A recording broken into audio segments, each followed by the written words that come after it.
Во пресрет на објавувањето на нацрт заклучоците за Македонија кои треба да бидат усвоени од Европскиот совет идната недела, дел од експертите во земјава вела дека иако е тешко да се преговара нивна промена, сепак тоа не е невозможно. Советот кој треба на 16 декември да ги усвои заклучоците, се очекува повторно да ја повика Македонија да ги спроведе уставните измени за да продолжи со преговарачкиот процес. Менување на заклучоците претходно побара и премиерот Христијан Мицкоски. Марко Трошановски од Институтот за демократија вели дека тоа би било добро да се случи, ако според него не значи сигурно решение и трајна гаранција. Како еден дополнителен чекор кон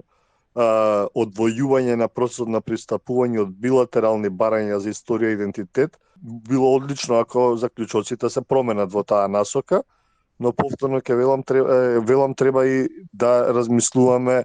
и работиме како држава во насока на дополнително барање на гаранции, односно во најмала рака да се свртиме кон самите себе и да видиме што ние во рамки на сегашната преговарачка рамка и како се картите распределени можеме да направиме како држава за да спречиме злоупотреба на евентуално на такви идентитетски историски барања во иднина.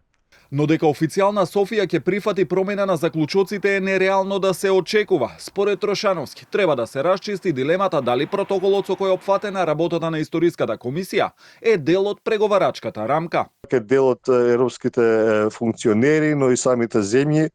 има поделеност и мислам дека тоа е многу важно, например, како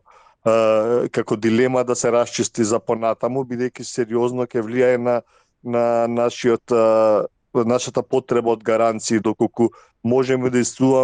изискуваме став од комисијата или советот дека протоколот не е со билатералните теми во него не е дел од преговарачката рамка и од преговорите и следствено не може да е критериум за тоа дали ние ќе напредуваме по поглавија и по кластери, тоа би било одлична гаранција за нас, иако јасно да не биде на сите гаранции од апсолутен тип никогаш не можеме да добиеме. Инаку Мицкоски на партискиот конгрес порача дека е спремен да разговара со Бугарија во Брисел во присуство на евродипломатите, но додаде и дека нема да отстапи ниту милиметар од позициите, освен ако има доследна примена на пресудите од Страсбург за македонците во Бугарија и нема повеќе билатерални вета.